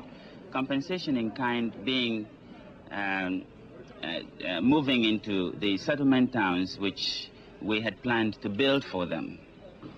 10% of the people chose cash compensation, 90% chose compensation in kind. But mind you, we had to persuade them to choose compensation in kind rather than compensation in cash.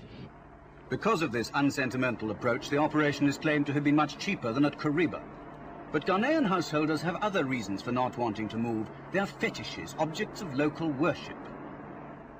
Before the evacuation, we conducted a social survey, and we were particular about these fetishes, because we know people have buried these things in their houses, others have them in trees, others worship the rivers near the villages, and they regard these things as protectors of their souls and the community. Therefore, when they are moving, they find it difficult to move without consulting these fetishes or perpetuating and pouring libation to these fetishes before moving. And because there's this fear of the unknown, they tend to resist any evacuation. There are some villages who refuse to move because it's a taboo to cross a certain river with their fetishes, and we were able to overcome this by offering them the president's own helicopter to lift this fetish.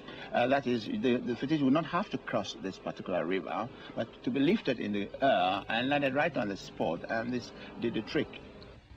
All this has been going on since 1963. Work on the dam began 2 years before that, after 5 years of financial negotiation which left Ghana finding half the money and international funds the rest. It's what's known as a rock-fill dam, nearly half a mile long, and there's a fair volume of rock in it. There are 2 sets of sluice gates upstream on the left bank, the other end from the powerhouse. They'll let flood water through and down 2 huge spillways into the valley below. The Volta is a restless river. From low to high water, it can multiply itself 1,000 times.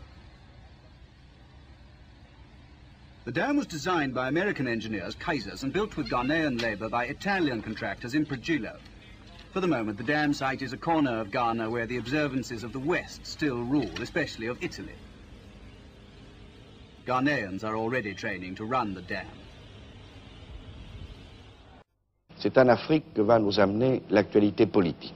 En Afrique où, comme vous le savez, le 8e coup d'État de ces derniers mois a provoqué la chute du premier président du premier État indépendant d'Afrique noire, Kwame Nkrumah, dont longtemps une partie du tiers-monde avait même fait le héros de ce qu'on appelait la révolution africaine. 15 ans, presque jour pour jour, auront ainsi séparé le moment de la chute de Nkrumah de celui où, en février 1951, les Anglais le tiraient de prison pour le préparer à l'installer au pouvoir. Dès que les événements du Ghana ont été connus en Europe, Roger Louis s'est rendu immédiatement sur place et ce sont ses impressions un peu hâtives comme toujours, car comme toujours, il est rentré au dernier moment, la nuit dernière exactement. Ce sont ses impressions dont il va maintenant vous faire part.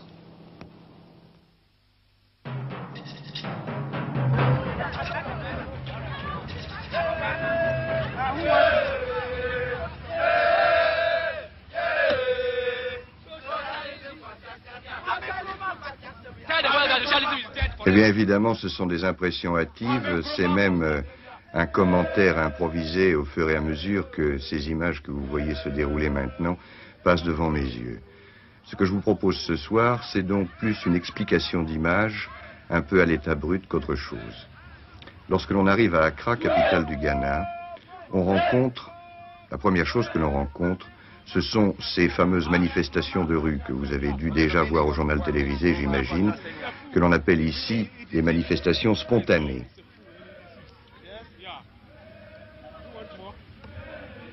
We were asked to study ideology, which means the ideas of the president. Il s'agit ici d'étudiants en journalisme, exactement, qui m'expliquent hâtivement qu'ils avaient été forcés jusqu'à maintenant de pratiquer une idéologie dont ils ne partageaient pas la conviction, et que, à présent, grâce au nouveau régime, ils vont pouvoir s'exprimer de façon libre. Ces manifestations, soi-disant spontanées, sont en fait, je m'en suis rendu compte, préparées dans la mesure où le commissariat de police donne les autorisations préalables. Et tout cela paraît un peu dérisoire, je dois dire. Ces groupes finissent en général leurs démonstrations par des discussions intestines. Ce qui frappe en arrivant à Accra, c'est l'extrême prudence et l'atmosphère de peur, malgré tout, qui continue à régner sur la ville. On a peur que Nkrumah revienne.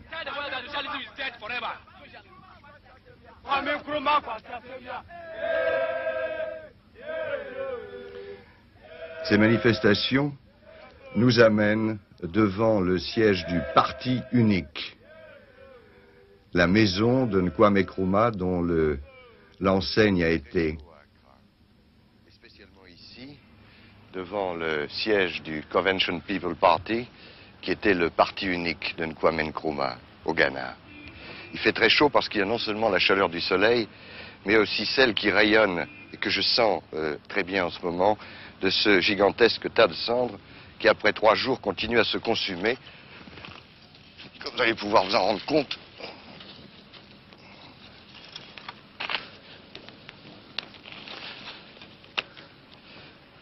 Et qui renferme toute la, enfin sinon tout au moins une partie de la documentation qui se trouvait au siège du parti unique.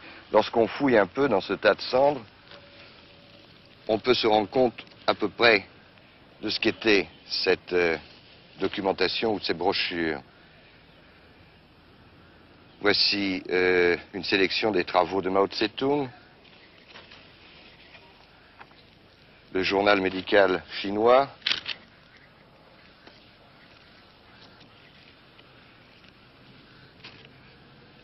le marxisme-léninisme expliqué, en très peu de pages d'ailleurs,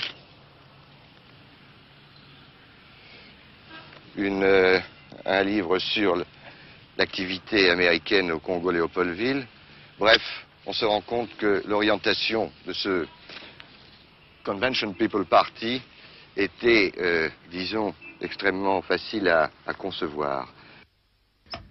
Bon, en fait, cette constatation que j'avais faite auprès de ce tas de cendres ne m'apprenait pas grand-chose que je ne connaissais déjà, à savoir que le cœur de M. Nkrumah était orienté vers l'Est. Mais ce qui m'a surpris lorsque je suis entré à l'intérieur de ce siège, c'est cet ensemble de fresques que vous allez voir maintenant,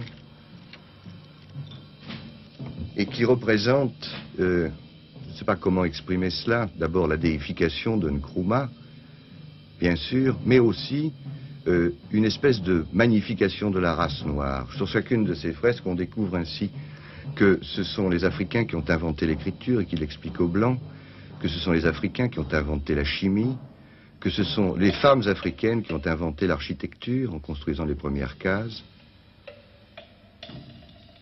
que ce sont les Africains qui ont inventé les mathématiques et qui l'expliquent aux Blancs, que ce sont les Africains qui ont expliqué aussi aux Romains une nouvelle forme d'écriture qu'ils ignoraient, et que Ésope était un noir, et on le voit ici racontant ses fables. Cette espèce de glorification donc de la race Noirs, disons des Africains, se trouve continué logiquement par un certain nombre de slogans qui sont visibles encore le long des avenues et que le nouveau gouvernement est en train de démolir. Ce nouveau gouvernement, le voici d'ailleurs. Voici le général Nkrumah, qui se présente lui-même d'ailleurs, au cours d'une conférence de presse assez curieuse, comme vous allez le voir.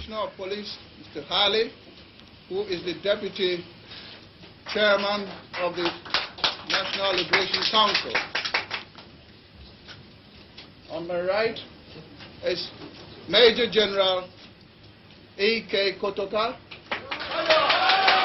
Vous pouvez déjà vous rendre compte que le major général Kotoka est probablement le plus célèbre de ce concile de libération nationale. Mais voici le plus surprenant. C'était la première conférence de presse. Et cet homme que vous voyez là, vous l'avez, je crois, déjà vu au journal télévisé. C'est cet homme qui, à Londres, a déclaré qu'il était en fait le maître d'œuvre de la Révolution, que c'était lui qui, de Londres, avait dirigé ce coup d'État et qu'il avait été formé pour cela par l'agence américaine de formation de contre-espionnage. Il est arrivé à Accra par le même avion d'ailleurs qui m'a amené moi-même. Il s'attendait à une réception triomphale. Il a été arrêté immédiatement. Et vous assistez maintenant à une explication pénible de sa part. Il doit déclarer qu'en fait, il ne connaissait aucun des membres du comité révolutionnaire. Il est tenu en joue par des soldats. Et il doit faire amende honorable en public. Et le général Nkrumah a tenu absolument à démontrer ainsi que le coup d'État n'était pas organisé de l'extérieur. Et il va se manifester d'ailleurs avec violence maintenant.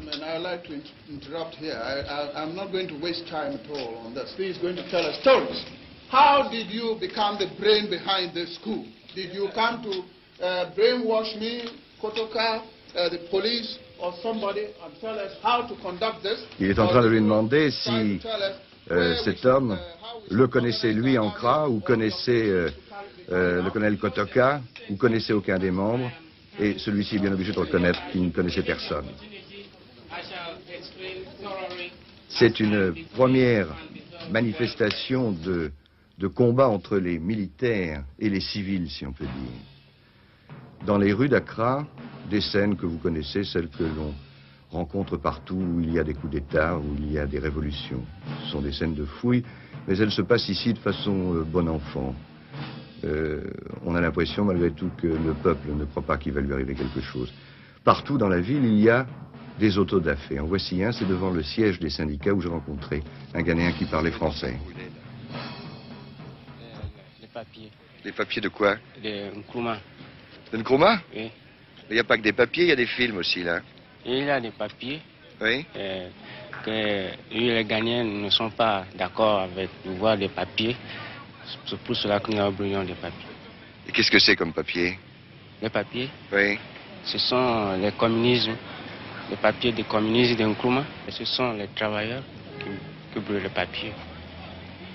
Parce qu'ils ne sont pas d'accord avec le Nkrumah. Comment que Nkrumah nous trouvons? Oui. Que nous n'avons pas de travail. Nous avons il avait fait quelque chose pour nous faire souffrir parce que nous n'avons pas d'argent. C'est pour cela que nous ne voulons pas voir ces papiers et tous ces papiers, les photos et les portraits. Et tout le monde est contre le communisme ici? Oui, nous ne sommes pas d'accord d'avoir ce communisme en Ghana. À Ghana ici. Vous croyez que c'est de la faute aux communistes si vous n'aviez pas de travail? Oui, c'est la faute. Parce qu'il n'y a pas de travail. Est-ce que vous croyez que ça va aller mieux maintenant? Oui, ça sera bien maintenant. Pourquoi? Parce que nous-mêmes, les soldats et les polices avaient le pouvoir de nous donner le travail de faire maintenant. Et où est-ce qu'ils vont trouver l'argent, eux?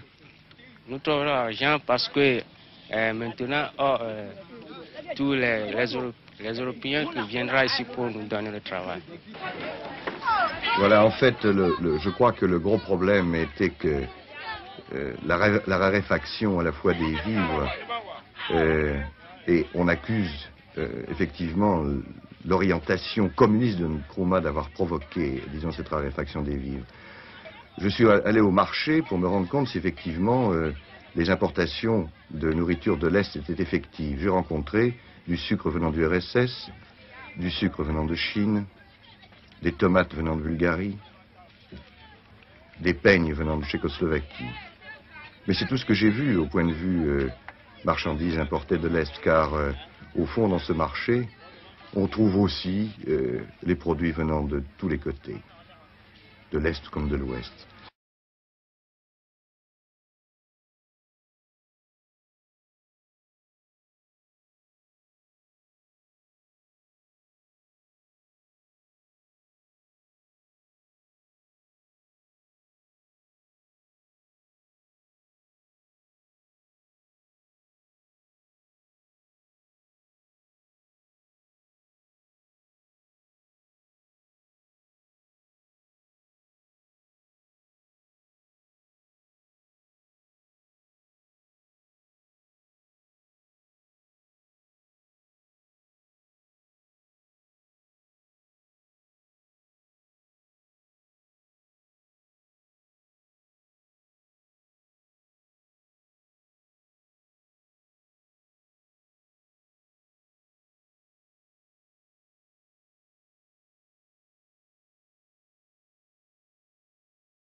The way I see things in Ghana, I would doubt, indeed doubt, that Ghana will ever see the kind of political system we've had.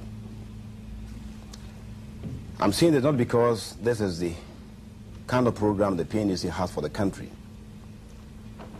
but I think out of all these things that are happening in Ghana, something is going to evolve. Some political structure is going to evolve. And this structure, what I'm saying that it isn't going to be the kind of structure we have known in the past. We've had party politics brought down to us from Europe. We've worked with it for 25 years. It's been disastrous. The people are disillusioned. They are disenchanted. They've lost faith in the system. And I don't believe that they will go back to that system again. What's your response to these accusations that there have been very bad violations of human rights since the PNDC came to power? I have a lot of respect for human rights. And I will not be a party to any government that will abuse human rights. The PNDC respects human rights. We believe in the rule of law. And this is what we've tried to do. People may have been killed here and there, like it will happen in Britain, America, or elsewhere. If these did happen, then it happened without the approval of the PNDC. We as a government have never authorized any killing of that sort.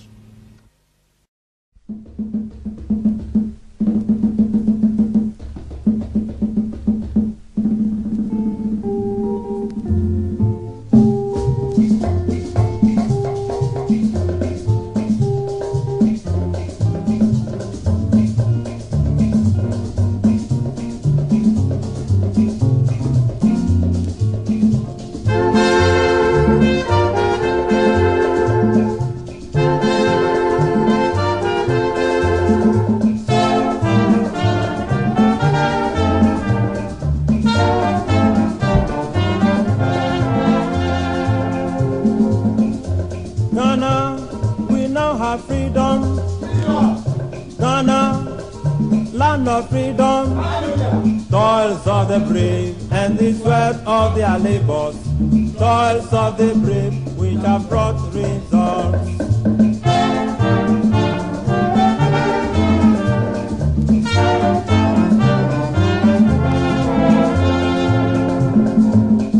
Kwame, the star of Ghana, Nkrumah, star of Ghana, everybody toils of the brave, and the sweat of their labors, toils of the brave, which have brought results.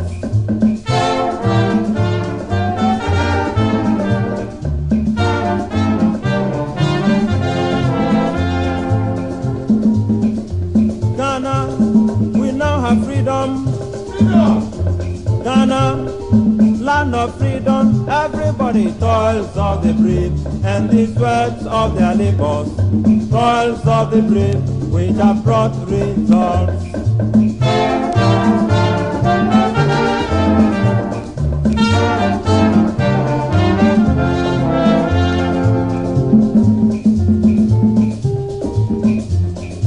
Gold Coast will thank Nananom and elders, late Gisli Hayford, Mensan Saba, Pa Grant, Sergeant Ajete, and all who fought for freedom.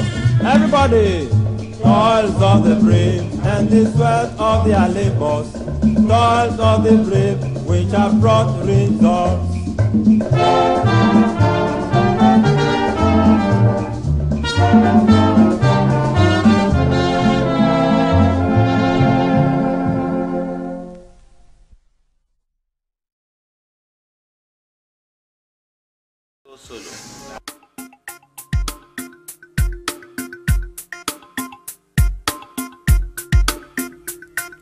You could never be not say your friend when you're the bonnet. Ghana memo ye buye ne ye pe training, training, treasure Ghana man and person morning. Kofi babone, me boko ko jani bonnet. Chama santi bote nature Ghana man se munti, mini, my bra for me wafa hundi. Kuma modi momu jumedi mun kunumidi. No say, Yangara assassini e ya body de mayen. Mujana nanan mi figunyade to homayen. Dumyen, buayen, jayen, adu. Many will so say yes, we be a biatwaso, moaso, capaso, or many moody emaso, and then. If you said why your mom Magana will be a lawyer for doctor for my miss a nurse for ready for driver for my miss a fita for equa for tailor for my miss a baba for soldier for teacher for my miss a suku for rap for Ghana rap soft for me say me straight on man for when you know back she say yet the fact but you will say we back one Cambo Mo Embu, Crabbe Sante Kotoko, Map Beba is the motto, Yanfa Cotuloto, Mayumo Frani, Yesimunya to Bossenia Humbrasi, Ubuni Nidi Namon Koto, Bible Chess said the way Jane Wunani, Unkwana Swari was so, Intimonia Brebre. Nana Yamino, dear, she come money. Kwame and Sam, Osuni Asasea and Sam, Nanano Musama for and Sam, Yi Kwame Nkrumah Paye, Kadian Kwame and Sam, Osuni Asasea and Sam, Nanano Musama for and Sam, Yi Kwame Nkrumah Paye, who went Nanchang of Fort Hama, Ghana, the Fred Osajifo, Dr. Kwame Nkrumah. Yebo wudin, wudye wuyentin, wudu wunyasa na ejigana to hobe yo hin, ewim yedin, brofoko mabobri me fise wo se wakuko dompo doso te senwin. Dr. Kwame Nkrumah wudu wunyasa te senshoma, Afrika mamu nyina ye jutu muse wuni mo homa, bapoma, weni ate saberima, weni afiti sabronoma, badum no adabro mama magana nyafa hudie, yesi amanse nyina musumunya asuna munti, krikete, ibini mabu homeso, krikete, adeshema mabu homeso, krikete, asantini mabu homeso, krikete, Santini mabu homeso, krikete, ayikweni mabu homeso, krikete, wawuni mabu homeso, Hausa, Kwapem, Achim, Bono, Takumba, Nkrai. Ghana Fujina, Afemi Begunsa, Osaji for Dr. Kwame Nkrumah Brabe Jensa, Nananum Penny for Democrato Hoji Ghana, May Maya so Yetonsa, Afremoni Ghana, Bushia Beransa, my force and Mome Jensa, Munina Chechi Japaya stress and Momo Donsa, Ipaboni can and come Ghana and Beguasia, dear Momoni Triso, or my Ghana Quasso, or my Penny Quasso, or Brafo Me Quasso, Mamre Quasso, Yanko. Mr. Kadian Kwame and Sam, Osoni Asasea and Sam, Nanano Musama for and Sam, Yi Kwame Nkrumah Paye, Kadian Kwame and Sam, Osoni Asasea and Sam, Nanano Musama for and Sam, Yi Kwame Nkrumah Paye, Kadian Kwame and Sam, Osoni Asasea and Sam, Nanano Musama for and Sam, Yi Kwame Nkrumah Paye, Kadian Kwame and Sam, Osoni Asasea and Sam, Nanano Musama for and Sam, Yi Kwame Nkrumah Paye.